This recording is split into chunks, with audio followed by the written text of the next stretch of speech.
오늘 본문의 말씀은 여러분이 잘 아시는 것처럼 엘리사 선지자가 수넴 여인의 집에서 극진한 어떤 그 사랑을 받게 되지요. 처음에는 지나갈 때마다 거기서 식사를 대접받기도 하고 또 숙소를 또 제공받기도 했다가 나중에는 아예 그 집에서 별도로 방을 만들어서 제공을 할 정도로 선지자를 극진히 대접했던 그 내용을 우리가 너무 잘 압니다. 그래서 늘 신세만 지던 이 엘리사 선지자가 그냥 신세만 지고 있을 수 있겠나, 뭔가 나도 보답 좀 해야지 라고 생각을 하게 되네요. 그래서 뭐가 필요한지 이렇게 묻는데 가만히 보니까 필요한 것이 없어요. 왕을 움직이지 않는 그런 거, 또 사령관을 움직이지 않는 그런 거, 뭐래도 별로 이 사람에게는 도움이 될 만한 일이 없는데, 그 상황을 게하시가 가만히 보고 있다가 이 집에는 진짜 뭔가 필요한 것이 없습니다. 누구한테 가서 아쉬운 소리를 할 만한 것들이 없습니다. 그런데 딱 하나 좀 부족한 것 같은 것이 있다면 아들이 이 집에는 없습니다. 이렇게 말했더니 바로 엘리사 선지자가 게하시를 통해서 수넴 여인을 불러 세웁니다. 그리고 너희 어때? 아들이 있을 것이다 하는 얘기를 하니까 처음에는 참 뭔 소리야, 마치 사라가 장막 속에서 자기 집에 찾아온 손님을 잘 대접을 했는데 이 집에 내년에 아들이 있을 것이다 했다가 속으로 웃었다가 결국은 그 이름 미다 중에 아들을 낳게 되는데 웃음이라는 뜻을 갖게 된 이삭을 낳게 된 것처럼 여기도 아주 비슷한 얘기가 됐습니다. 그래서 허허 참 이게 말이 되나 했는데 진짜 1년 후에 아들을 낳게 되었습니다. 그 아들을 낳아서 아들이 잘 자랐어요. 얼마나 좋았겠습니까? 그야말로 늦둥이 중에 늦둥이가 나왔는데 그 기쁨은 말로 형언할 수 없을 거라고 생각이 듭니다. 아들이 이제 하루를 자라가지고 그때 마침 추수 때가 됐습니다. 그래서 여러 추수꾼들도 있고 부잣집이라니까 있기 때문에 사람들이 많이 그 집 노래 와서 추수를 하는 그런 때가 돼서 아들이 가서 우리 집 추수한다니까 가보자 하고 갔어요. 갈 때는 멀쩡히 가는 것 같은데 뭔 일인지 아빠한테 가자마자 아이고 머리야 그러는 거예요. 이 친구가 왔으면 일을 돕든가 와서 재롱을 떨든가 해야 되는데 그건 무사하고 계속해서 뭐만 잡고 있어요? 머리만 잡고 있는 거야. 소통이 안 나오다 생각이 들어봐라. 그럼 이런 어머니에게 데려다 줘라. 사환에게 지시를 내리니까 어머니한테 데리고 왔어요. 데리고 와서 보니까 아이고 엄마 나 계속 머리가 아파요 하고는 계속 엄마 무릎에 앉아있다가 그만 두통이 얼마나 무서운지 죽고 말았어요. 그래서 이제 얼마나 정말 긍지옥에 귀하고 귀한 아들인데 아들이 죽었어요. 어떡하겠어요. 다른 어떤 여느 엄마 같은 엄마가 아주 난리를 치고 아주 온 동네가 떠나갔을 거예요. 근데 이 엄마는 어떻게 처리 알아볼까요? 어떻게 했어요? 아이를 안고 올라갑니다. 어디로요? 하나님의 사람, 다시 말해서 엘리사 선지자에게 만들어졌던 그 방에 아이를 데리고 들어갑니다. 그리고 지금은 계시지 않는데 엘리사 선지자가 쓰는 침상에 죽은 아이를 눕혀줍니다. 그리고는 내려와서 그 남편을 불러서 이렇게 말합니다. 나에게 사관 1명과 나귀 1마리를 주세요. 내가 하나님의 사람에게 달려갔다 오겠습니다. 이렇게 말합니다. 사실적으로 얘기하지 않고 그냥 내가 하나님의 사람 엘리사 선지자를 만날 일이 있는데 내가 만나보도록 좀 나에게 사관 1명과 나귀 1마리를 좀 내주시오. 이렇게 말을 합니다. 그랬더니 남편이 영문을 모르니까 이렇게 말합니다. 여보, 초하루도 아니고 안식일도 아니고 그녀가 오늘 어찌하여 그에게 나아가고자 한다는 모르겠다. 하지만 당신이 가겠다니까 잘 다녀오시오. 그러면서 평안을 빕니다. 이렇게 하는지라 여인이 이르되 그냥 뭐라고 해요? 그냥 갔다 오시오. 평안을 빕니다. 하고는 특별하게 됩니다. 그래서 나귀에게 안장을 지우고 자기 사환에게 이렇게 말을 합니다. 여봐라 사환아, 이 나귀를 몰고 가거라. 근데 내가 말하지 아니하거든 절대로 나를 위해서 알아서 아이고 주인님 이쯤에서 쉬셨다 가셔야 되지 않겠어요? 뭐 좀 드셔야 되겠어요? 괜히 말 걸지 말고 쉬지 말고 멈추지 말고 계속 가라. 이렇게 간단히 명령을 내립니다. 그래가지고 거기서 수냄 지역에서 어디까지? 갈멜자까지 갑니다. 갈멜자까지 가서 하나님의 사람 엘리사 선지자에게 나아가게 됩니다. 근데 마침 이제 엘리사 선지자가 밖에 나와 있었어요. 산에서 이렇게 보니까 하나님의 사람이 멀리서 오는 사람을 가만히 보니까 누구예요? 이 수냄 여인을 알아봤어요. 그걸 알아보고 게하시에게 말합니다. 야, 저기 수냄 여인이 있다. 웬일이니? 여기 왜 올 일이 없는데? 너는 달려가서 그를 맞아서 맞아라. 그러면서 물어봐라. 평안하십니까? 물어보고 남편도 평안하신지 물어보고 아이도 평안한지 물어봐라. 네가 먼저 가서 맞으면서 안부를 내줘라. 그래서 이제 하라고 했더니 여인이 뭐라고 말해요? 신비한 말을 합니다. 모두 다 평안합니다. 평안해요? 평안하잖아요? 아니 지금 조상이 나는데 뭐가 편해요? 평안하지 않습니다. 마치 아마 평안하게 이런 얘기했던 것 같아요. 아브라함이 아들 이삭을 데리고 가면서 아버지 지게에 뗄감도 있고 가루도 있고 뭐 제사를 지낼 걸 다 준비했는데 뭐만 없어요? 재물만 없는데 어찌 됩니까? 재물은 어디 있습니까? 할 때에 정직하게 말하면 네가 재물이야 라고 말해야 되는데 아버지는 뭐라고 말했어요? 걱정하지 마라. 하나님께서 다 미리 준비해 놓으셨다. 우리 유명한 말 여호와 이레라는 얘기를 하죠. 하나님께서 얘기해 두셨다 라고 하는 말을 했던 것처럼 이 수냄 여인도 뭐라고 말해요? 아 그럼요. 다 평안합니다. 나도 평안하고 남편도 평안하고 아이도 평안합니다. 이렇게 말을 했어요.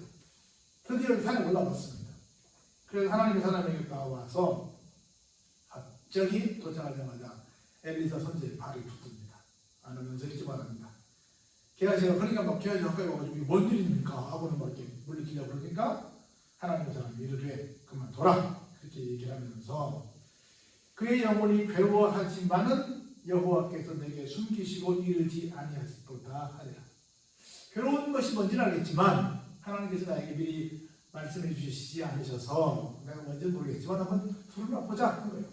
그랬더니 여인이 이렇게 말합니다. 내가 언제 내 주께, 여기 주라고 하는 말은 선지자를 가르칩니다. 내가 선지자에게 아들을 달라고 언제 내가 요구한 적이 있습니까? 나를 속이지 말라고 내가 말하지 아니했습니까? 괜히 시잘데기 없는 일 하지 말라고 제가 미리 말씀을 드리지 않았습니까? 그런데 엘리사가 게하시에게 묻습니다. 내 허리를 묶고 내 지팡이를 손에 들고 가라. 사람을 만나거든 뭐도 하지 말고 인사하지도 말고 사람이 내게 인사할지라도 대답하지 말고 내 지팡이를 그 아이 얼굴에 놓으라. 이렇게 지시를 내렸습니다. 아까 수냄 여인은 뭐라고 그랬어요? 사환에게 절대로 내가 명령을 내릴 때까지는 중간에 서지 말라 이렇게 말했고 엘리사 선지자도 이 상황이 얼마나 급한지 이걸 알아서 이 여인은 그 안타까운 마음을 알아서 그렇게 지시를 내렸습니다. 아이 어머니가 이르되 여호와께서 살아계심과 당신의 영혼이 살아계심을 두고 맹세하노니 한번 같이 읽어볼까요? 시작. 내가 당신을 떠나지 아니하리이다. 엘리사가 이에 일어나 여인을 따라 갑니다. 자 그럼 오늘 결론 나왔어요. 여인이 분명히 자기 아들이 어떻게 된 걸 알았어요? 머리가 아파서 죽은 걸 알았어요. 죽은 걸 알았어요. 정말 뭐 어느 집 자식이 다 마찬가지지만 소중하고 소중한 자식이었어요. 죽었어요. 근데 죽었다고 막 야단야단 했어요? 안 했어요? 안 했어요. 뭐만 생각했어요? 하나님의 사람을 만나면 해결의 길이 있을 것이라고 생각한 거라. 그래서 사환에게 단단히 이르면서 절대로 멈추지 말라고 해놓고 그냥 쉬지 않고 수냄에서 갈멜산까지 달려왔어요. 그리고 와서 고백합니다. 뭐 인간이나 넋두리 할 수 있죠. 언제 내가 달라고 했습니까? 줬으면 좀 튼튼한 놈을 줘야지 중간에 죽는 놈 줘가지고 이렇게 나를 괴롭게 하면 됩니까? 이런 얘기들이 다 얘기했겠죠. 그렇게 넋두리 할 수 있습니다만 그럼에도 불구하고 이 여인이 한 말은 뭐예요? 나는 절대로 하나님을 떠나지 않겠다. 여기 하나님의 사람을 두고 당신과 여호와께 살아계심과 당신의 영혼이 살아계심을 두고 맹세하는 데가 당신을 떠나지 않겠다는 건 누굴 떠나지 않겠다? 하나님의 사람이라고 계속 말하고 있잖아요. 이 사람을 떠나지 않겠다, 선지자를 떠나지 않겠다는 것은 하나님의 사람을 떠나지 않겠다는 것인데, 하나님의 사람을 떠나지 않겠다는 것은 누구를? 하나님을 떠나지 아니하겠다. 하나님을 떠나지 아니하면 해결책이 있다 없다? 있다. 죽은 자도 살아날 수 있다라는 믿음이 여인 속에 있었던 겁니다. 그래가지고 같이 또 먼저 사원, 게하시 사원 앞에 보내고, 그리고 둘이서 따라갑니다. 게하시가 그들보다 앞서가서 지팡이를 이제 그 방에 들어가가지고 그 아이의 얼굴에 놓았어요. 우리 생각할 때는 그 지팡이를 돌아볼 때는 지팡이만 갖다 놓으면 뭔가 좀, 지팡이가 닿는 순간 뭔가 좀 기적이 날 것 같잖아요? 근데 보세요. 놓았으나 하는 거 보니까 났어요, 안 났어요? 안 났어. 놓았으나 소리도 없고 듣지도 아니하는지라. 아마 이 친구도 가서 지팡이 놓으면서 흔들어 봤을 거라 아마. 근데 아무런 믿음이 없습니다. 그래서 돌아와서 엘리사를 다시 뒤따라오는 엘리사 선지자를 맞아가지고 말합니다. 그에게 말하여 아이가 깨지 아니하였습니다. 다시 말해서 선생님의 지팡이를 갖다 댔는데 아직 아무런 일도 생기지 않았습니다. 라고 이제 보고를 와서 합니다. 엘리사가 집에 들어가서 봤어요. 그 방에 들어가서 보니까 아이가 어떻게 됐어요? 진짜로 죽어 있습니다. 그리고 죽은 채로 자기의 침상에다 눕혀 있는 거라. 누운 건 아니죠. 눕혀져 있죠. 죽었으니까 눕혀져 있는 거라. 들어가서는 문을 닫으니 몇 사람뿐이 없어요? 네, 엘리사 선지자하고 죽은 아들이 아이만 있는 거예요. 어떻게 하나 볼까요? 아이 위에 올라갑니다. 그리고 엘리사가 여호와께 먼저 기도부터 기도하고 아이 위에 올라가서 엎드립니다. 자기 입을 아이의 입에, 자기 눈을 아이의 눈에, 자기 손을 아이의 손에 대고 그의 몸에 엎드립니다. 완전히 하나가 되는 거예요. 엎드렸더니 아이의 살이 어떻게 됐습니까? 차차 따뜻해진 온기가 올라옵니다. 엘리사가 내려서 집안에서 한 번 이리저리 다니고 다시 아이 위에 올라 엎드리니 아이가 몇 번? 7번 재채기하고 어때요? 눈을 떴습니다. 할렐루야? 7번 재채기하고 혹시 아이가 어떻게 여러분들 가서 우리는 가서 인공호흡 하는데 여기 엘리사의 인공호흡은 우리와 달랐어요. 그래서 그대로 폭에서 그 위에 내려왔어요. 엘리사가 게하시를 불러서 수넴 여인을 불러오라고 명령을 내립니다. 왔어요. 여인이 들어가니 엘리사가 이렇게 내 아들을 데리고 가라. 무슨 얘기요? 내 아들이 살아났다 라고 하는 것입니다. 여인이 들어가서 엘리사의 발 앞에서 땅에 엎드려서라고 그 아들을 안고 나가게 됩니다. 그래서 정말 기적적으로 얻은 선물이 갑자기 아이고 머리야 죽어버렸는데 이 엄마의 믿음으로 살아났습니다. 어떻게 했더니 내가 맹세하는데 절대 당신을 떠나지 않겠습니다. 주의 종을 떠나지 않겠습니다. 즉 하나님을 떠나지 않겠습니다. 라고 하는 이 고백 하나 가지고 그건 믿고 죽은 아이를 침상에 눕혀놓고 쉬지도 않고 달려가서 발을 흔들고 매달려 간청하고 그리고 돌아와서 끝까지 엘리사와 함께 동행하면서 그 얘기에 대한 열매를 봅니다. 하나님을 떠나지 아니하면 설사 죽은 아이라도 절대로 내 능력으로 어떻게 해볼 수 없는 상황일지라도 해결의 길이 있다는 것을 믿으시길 주의 이름으로 축원합니다. 자 보세요. 그리고 또 두 번째 일이 생각했는데 이 터지는데요. 엘리사가 다시 그 갈멜단에 있다가 수넴에 왔다가 길갈로 갑니다. 길갈에 이르렀더니 그 땅에 뭐가 들었어요? 흉년이 들었어요. 선지자 예사야들이 또 왔어요. 엘리사 옆에 앉아서 엘리사가 자기 사환에게 이르되 큰 솥을 걸고 선지자의 제자들을 위해서 국을 끓이라. 흉년이 들었으니까 선생님이었으니까 먹을 걸 줘야 번째 선생님 오신 기념으로 큰 솥단지를 걸고 국을 끓이게 됐네요. 그래가지고 여러 사람들이 이제 가서 각자 거기다 넣고 끓일 만한 것들을 가져왔는데 한 사람이 채소를 캐러 들에 나갔는데 들 포도 넝쿨을 만나서 그곳에서 들 호박을 따서 옷자락에 채워가지고 돌아와 썰어 국 끓이는 솥에 넣되 그들은 무엇인지 알지 못했다니 뭘 썰어 넣으니까 당연히 어떤 줄 알았어요? 먹을 걸 넣겠지라고 생각한 거야. 근데 이 파다가 무리에게 주었더니 무리가 국을 먹다가 어때요? 그들에게 이르십시오 이렇게 말합니다. 그들이 항상 외쳐서 하나님의 사람이여 솥에 뭐가 있다? 죽음의 독이 있습니다. 하고 능히 먹지 못하고 있고 먹지 못하는 정도야 뭐 이미 한술 떠먹은 사람들은 죽어가고 있겠지요. 그래서 한 사람이 뭘 넣는다고 생각했는데 잘못 넣은 거예요. 마치 우리가 버섯의 종류가 굉장히 많잖아요. 근데 먹음직스러워서 먹었다가 화를 당하는 양반들이 있는 것처럼 그런 일이 터진 거예요. 그래서 엘리사가 이제 그러면 가루를 가져오라. 뭔 가루인지 모르겠어요. 한 가루를 지지 가르치면서 가져오라 그러니까 솥에 던지고 이럴 때 퍼다가 무리에게 주어 먹게 하라. 하면 이 솥 가운데 뭐가 없어졌더라? 독이 없어졌다. 그래서 하나님께서 하나님의 사람을 통해서 기가 막힌 일을 펼쳐가는 거예요. 그래서 와서 하나님의 사람이 길갈에 와서 잔치도 벌려주고 어떤 사람이 실수해서 먹지 못할 걸 넣어서 그게 독이 됐는데 그 모든 것들을 다 버려야 될 상황이 됐고 잔치는 물 건너가는 거고 혹시 먼저 먹은 사람들은 또 큰 화를 당할 수밖에 없는 상황이었는데 하나님의 사람을 통해서 그 문제를 해결하는 걸 보면서 하나님께서 하나님의 사람을 통해서 참 기가 막힌 역사를 펼쳐간다. 이걸 다시 한번 여기서 확인하게 됩니다. 하나만 더 보고 오늘 마치는데 한 사람이 바알갈리사에서부터 와서 처음 만든 떡 곧 버린 떡 20개와 또 자기의 담은 채소를 하나님의 사람에게 드립니다. 그가 이르되 무리에게 주어 먹게 하라. 근데 이 사람이 들고 온 이 양이 여기 지금 생도들이 있는데 생도들이 다 먹기에 충분했어요? 충분하지 않았어요? 충분하지 않았다는 거예요. 여기 몇 개 숫자를 받았다는 것은 가져오긴 가져왔는데 고맙긴 고마운데 여기 있는 모든 사람들이 먹기에는 그 양이 넉넉지 않았다는 얘기를 하는 거예요. 근데 보세요. 한번 쭉 볼까요? 그 사환이 이르되 내가 어찌 이것을 100명에게 주겠나이까. 이게 그렇게 하는 거야. 자 보세요.